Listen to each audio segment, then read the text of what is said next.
Wow. So a lot happens in this episode. I even got my notes here because there's so much that happens, and I don't want to like miss anything on accident. So if you see me going up and down a lot, that's what's happening. So the episode starts off with Dios and Akio both very much aware of the Black Rose activities and situation. And remember, the student council is still piecing together what's all happening right now. And speaking of student council, as you can see in their scenario, there's a train scenario where they have Nanami screaming, and Mickey and Jury are not really hearing what's going on. But the allegory here, or metaphor, what have you, is there's an invisible train, and there's clearly a track scenario around them too. So you have the student council on the right track, pun intended, as you can see, and you have this invisible train, which is pretty much the Black Rose advances, and it's creating a lot of noise, but it's just completely invisible to them. They really can't really see what's going on too much. But all the noise is really drowning out and interfering with student council's progress, and that's what that is. And I know it can kind of go over some people's heads. It went over mine. I had to go to a few different sites to kind of piece together what that meant, why there was a train going through there. But next up, we have Mikage. Mikage meets Utena, and while she's looking for Choo Choo, and he finds Choo Choo in a mouse trap, which is ironic since Choo Choo is an extension of Anthe, and Anthe also did her squeak squeak choo choo thing with Akio, connecting her to a mouse, and as well as Mikage also setting up plots to trap and kill Anthe. So that's interesting how that led about. Which, side note, why would Choo Choo be at Nemuro Hall? That seems like a very odd place for this mouse to just be creeping about. But those of us who have already seen the show from beginning to end know why. Anyways, moving on. That wasn't, by the way, sidebar, Choo Choo at that location, not a coincidence. But moving on, he then leaves. He then starts talking to Utena, Mikage, and leads Utena to believe that Numero Numero died in a fire along with the other 100 boys slash duelists, as we know by now, because they all the ones that are in the coffins have these rings on that have turned black. And that kind of contradicts other evidence as we've seen. So first of all, Mickey tells us that they were buried alive, which we definitely heard in like the first or second episode. And then also, Nemuro doesn't die in the fire as we see by the end of this episode. That's not what happens. And then also, the dead bodies we do see in coffins are not burned. And well, they do get burned in present day after like the duelist fails, but they've been sitting there for a while. They're still just bodies. They're not, burnt to a crisp. They're not decomposed. They're definitely um, there's definitely a contradicting story coming from Mikage, which is interesting because he's going to be full of like paradoxes and inconsistencies as we'll see as the episode goes on. So let's get moving because let's get into that. So shortly after that, we see Mikage and Akio comes to deliver him a letter, and we know Akio is end of the world. And Mikage says, "We just made a deal." And Akio says, "Yes, that's been our contract for a very long time." So we have this, we just made a deal, and then we have this been going on for a very long time. Notice the inconsistencies with Mikage. It's very, once again, his story doesn't seem to be adding up completely. There's inconsistencies. So that's strike two for his inconsistencies. And following the episode, we have a flashback from Mikage's perspective. And mind you, this is all from his perspective. It's what he's looking back on his perceptions. So it's at the hall, and this a student he remembers a student coming up to him, and he's a professor at this time named Professor Nemuro, and he a student comes up to him and says, "It doesn't vanish immediately, does it?" And the student's referencing the snow around them. So with us in the real world, when the snow kind of hits the ground, it usually just kind of dissipates until it accumulates. Whereas here, it doesn't seem to vanish and dissipate like normal snow does. So this right here is also referenced later in the episode to Nemuro to Mamiya. He talks about the snow's not really melting normally. And this right here is a reference to that time moves differently here at Atoria Academy. So pay attention. We're gonna get a few more of those. Time's not moving right, huh? So then we'll find out that we even find out back in the day that these duelists have been wearing these rings for quite some time. I mean, like it was telling you that before, but now it's definitely thrown in your face. These duels have been going on for quite some time now, and it seems like this revolution still hasn't happened to our knowledge. So everyone's wearing a ring, and Nemuro's kind of out of the loop, and everyone calls him a living computer and say he's very dry and he's just very calculating and just more computer than human, it seems like. And he kind of fancies that and says computers are far superior to humans. However, they lack purpose. And he's referring to himself when he says that, when he looks back. So next we find out that Tokiko is sent over by obviously Akio. I mean, Akio is definitely pulling the string. This show is definitely subtle when it's like when things just so happen. Whether it's Anthe or Kyo, things definitely happen and they're definitely on purpose. So, if you don't know by now, let me tell you, that was definitely a Kyo. And shortly after, he definitely is behind the scenes on a lot of things. Everything Akio does is very thought out. It's very much in the same manner as Toga, but just times 100. And without a doubt, they say the board sent her, but we know it was Akio. I mean, definitely, definitely, definitely. So where are we on the notes? Where are we on the notes? But yeah, he's in. So this basically means Akio is also involved in the project, um, and the doings, as well as Tokiko. She's involved to kind of oversee things. And you'll notice in this scene, there's like this yellowish sepia tone that you see in a lot of characters' memories and flashbacks.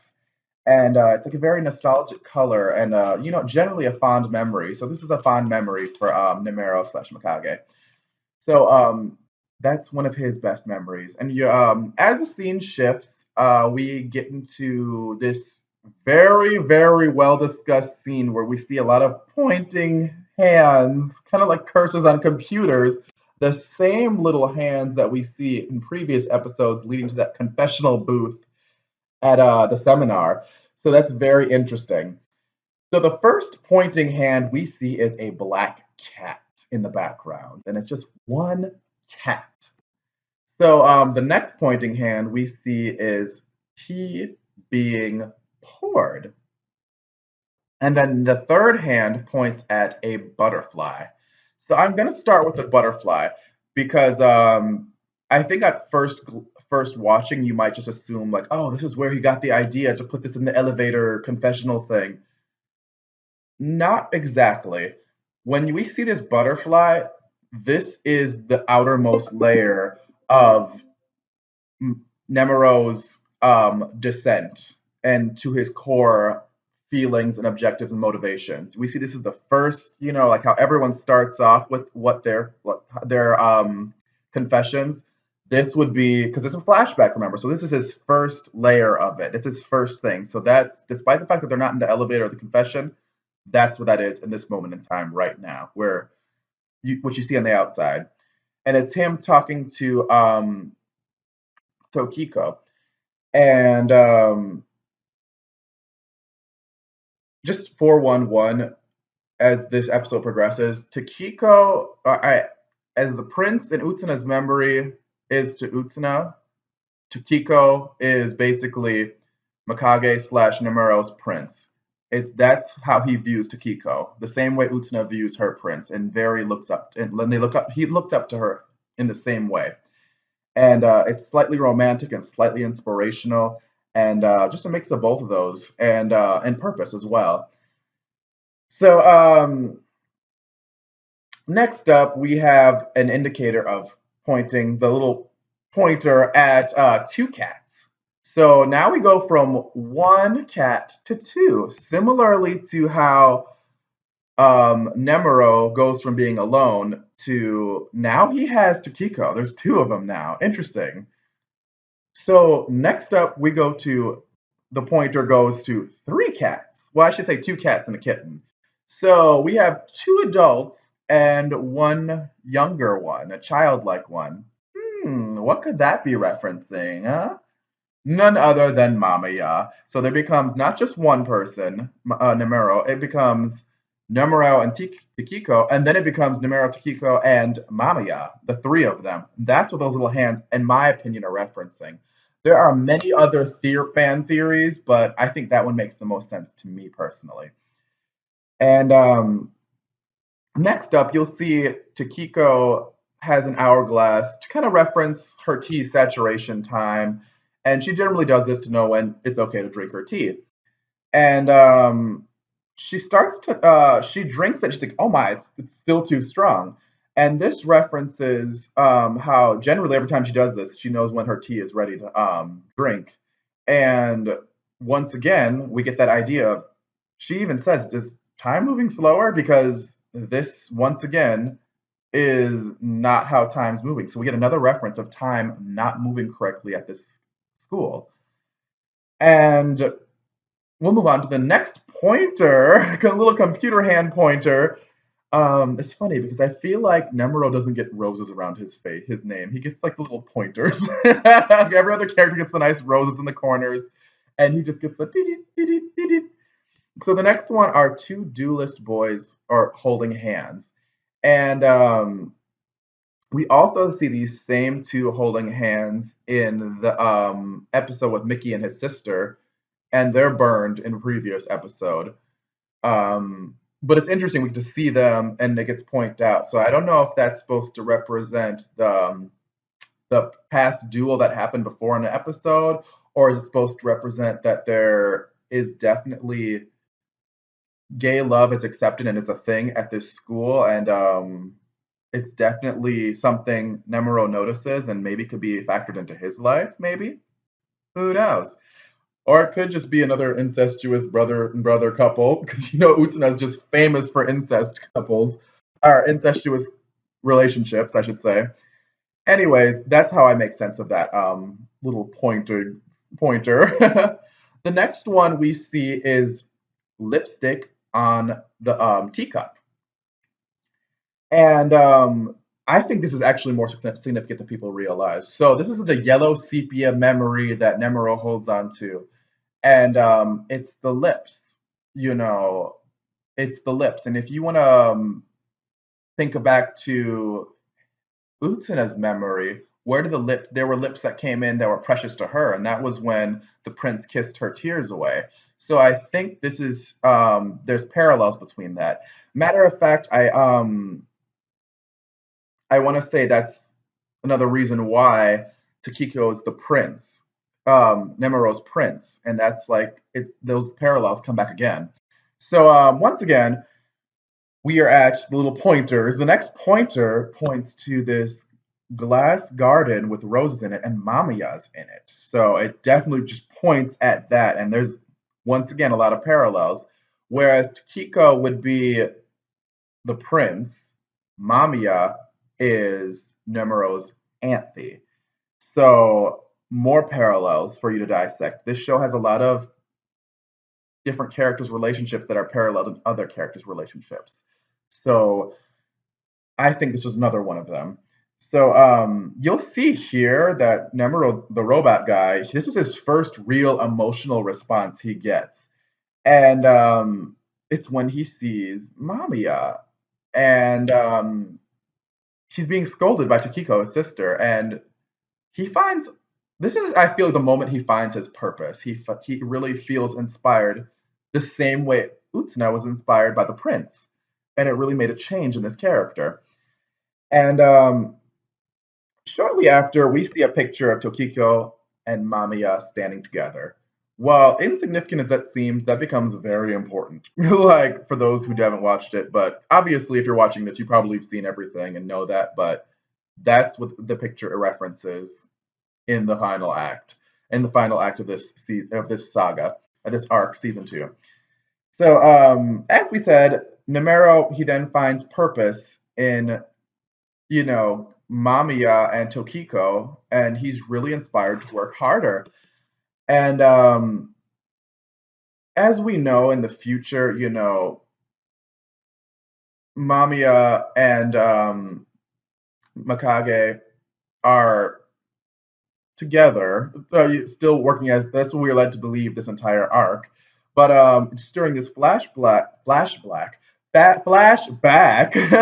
Mamiya says Takiko hates to see flowers wither and die, and we all know it's very obvious he's referencing himself. Um, but she also finds ways to extend his life, and that's also referencing himself because he's very ill and there's not a cure, but it's just medicine to kind of keep his illness at bay. And he seems to be kind of, in pain and not doing so well, and they're just kind of slowing the inevitable. Um, he then wonders if the flowers like being made to last longer. Once again, referencing his situation because nothing lasts forever, and when you're in pain, do you want to? The flowers are cut; they're not on there; they're not growing anymore. So like, they're essentially dying and in pain. So do they want to be last for have extended lifespans? And he would very much, he has a lot to relate with these flowers. They're searching for this cure for eternity, and do you really want eternity if you're going to be in pain and ill like the entire time? You want a cure. There's a difference. And I think a lot of people in reality struggle with this when they want to to not take someone off life support in hospitals. There's the are you really someone can last longer on a machine, but does it really extend the quality of their life? And I think that's the argument Mamiya really is going through in his head, like that idea.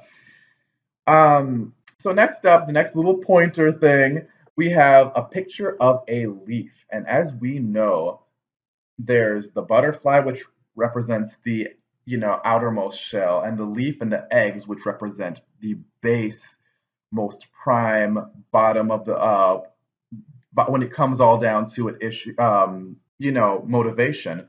And it's to save Mamiya. It's very much the same way Utena wants to save Anthe. They definitely want, they're fighting for something. That's the thing that's most important to them.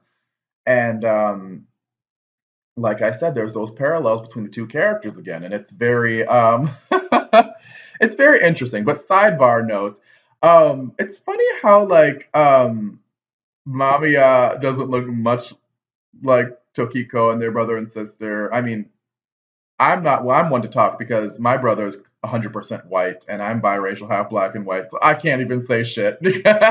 But maybe he's adopted, maybe it is half brother or half sister or whatever. At this point, no, we don't really know. But for those of us who have seen everything, we do know why. But um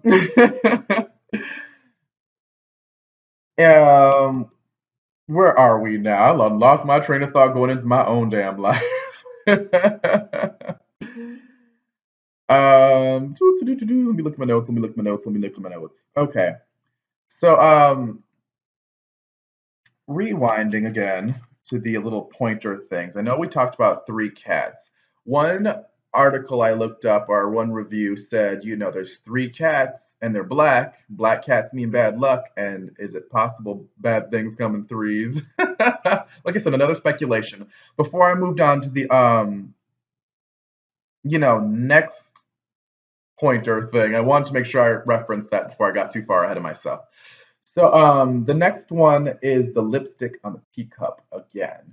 So at first, I thought it was, Takiko came by again and drank tea, but then many people online pointed out she didn't come by again. He actually kept that cup, and it was very an important special memory to him, something he held on to. He really has feelings for Takiko. I mean, it's actually kind of creepy, but kind of, also adorable.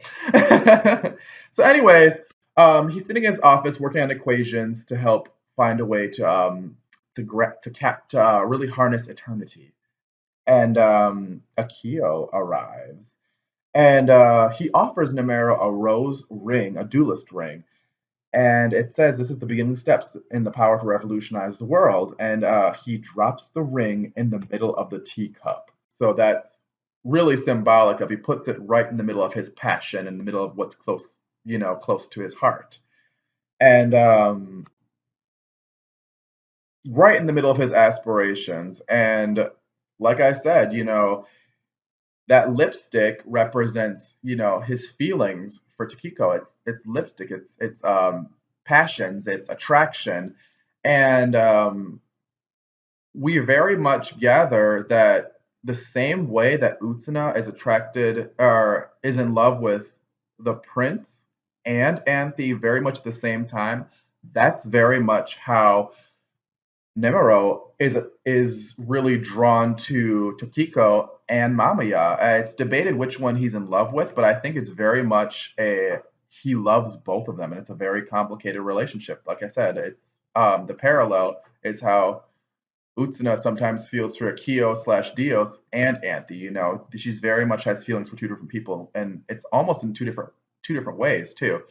So, which is interesting because one's a guy and one's a girl in both scenarios as well. So, moving on. The next little pointer we see is when Nemuro follows a coffin being rolled out in the hallways, and we see this in this building, like this building branch of the school is really up to some shady shit. And I don't know if this is how they have to do their eternity research by with dead bodies. And are they previous duelists from previous generations? Does the cycle repeat when duelists fail? They just kill them to get these black rings. Who knows what's going on? So he follows and he sees Akio making out with Tukiko, and that is definitely on purpose. There is nothing on this show on accident. People know that someone's gonna see something that's gonna draw an emotion, and we know Akio gets around. He's a playboy. Him and Toga and Anthe all have their agendas. Have agendas. So everything they do is very calculated, very strategic, and very much playing and exploiting people's emotions. He wanted him to see that. And that's like little cursors pointing at that, like, look, look, look, look, look. So he's definitely throwing salt in the wound, and it's intentional. So the next part of this episode is the fire. At this point, we're led to believe from Mikage's memories that Mamiya started the fire at the hall. And then he talks about, Takiko comes and like, why did this happen? Oh my God. So then Nemuro says these boys, he compares them to nothing more than fossil fuel and coal and sacrifices, which I believe implies that he is laying the groundwork right now for the Black Rose Duelist to happen. So this whole saga in season 2 can happen. So they all had to die in order for this scenario to take place in the present.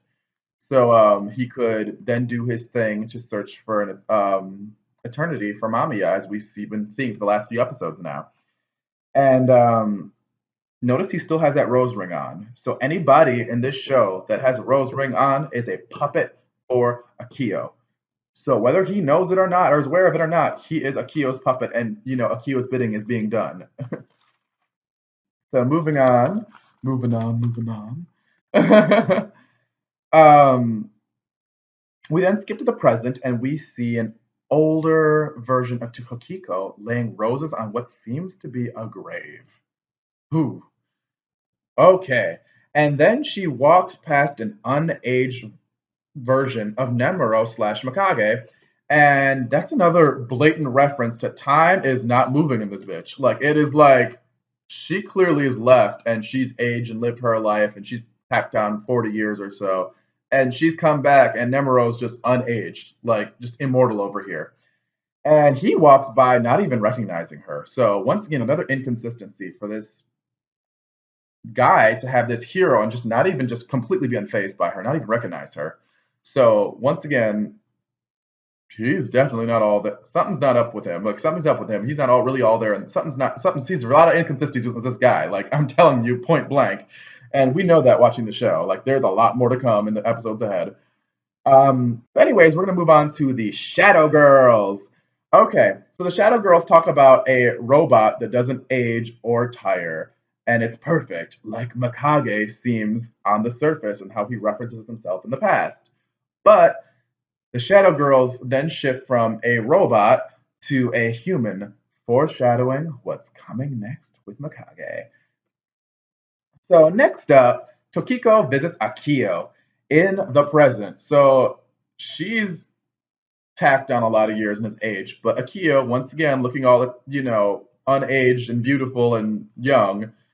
Um, it's another proof that's thrown in your face that time's operating differently for certain characters at this school. Like, what is up? The people at this school are not aging, but anybody on the outside, it clearly does.